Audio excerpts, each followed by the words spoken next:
পশ্চিমবঙ্গে রাষ্ট্রপতি শাসনের দাবি জানিয়ে রাজধানীতে মিছিল করল মজদুর মনিটরিং সেল।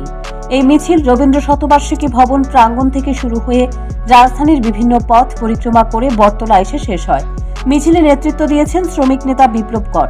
এই মিছিল সম্পর্কে প্রতিক্রিয়া ব্যক্ত করে বিপ্লব কর বলেন, পশ্চিমবঙ্গের সন্দেশখালীতে দীর্ঘদিন ধরে ঘটে যাওয়া মা বোনদের উপর শরীর শোষণ বর্বরতার অত্যাচারের বিরুদ্ধে প্রতিবাদ জানাতেই এই মিছিলের আয়োজন।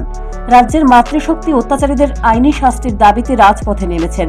পাশাপাশি তিনি বলেন, পশ্চিমবঙ্গ বিশাল রাজ্য, এই রাজ্যে মহিলাদের উপর নির্মম অত্যাচার কেউ সহ্য করতে পারছে না।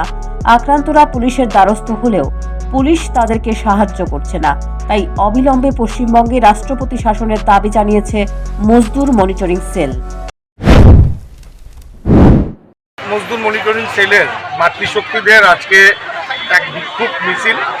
আপনারা জানেন, পশ্চিমবাংলা সন্দেশখালীতে মা বোনদের উপর যেভাবে বর্বরচিত যে ঘটনা ঘটেছেন তার প্রতিবাদে আজকে আমাদের পশ্চিম জেলার যারা মজদুর মনিটরিং সেলের মাতৃশক্তি দিদিবোনরা আছেন, আজকে আগরতলা রাজপথে ওনারা বেরিয়েছেন এবং ওনারা প্রতিবাদের ভাষা মানুষকে এবং পশ্চিমবাংলার যে রাজ্য সরকার, সেই রাজ্য সরকারকে জানান দিতে এবং আমাদের কেন্দ্রীয় সরকারের কাছে ইমিডিয়েটলি পশ্চিমবাংলার যে পরিস্থিতি তা যেন কন্ট্রোলের মধ্যে নিয়ে এসে রাষ্ট্রপতি শাসনের ব্যবস্থাপনা করে। কারণ আমরা বিশ্বাস করি মাতৃশক্তিদের মাধ্যমে আমাদের এই পৃথিবীতে জন্ম এবং এই মাতৃশক্তির মাধ্যমে পৃথিবীতে সবথেকে বড় শক্তি এবং এই রাজ্যের যারা আমাদের মাতৃশক্তিরা আছেন ওনারা আজকে এই প্রতিবাদের গর্জে উঠেছে।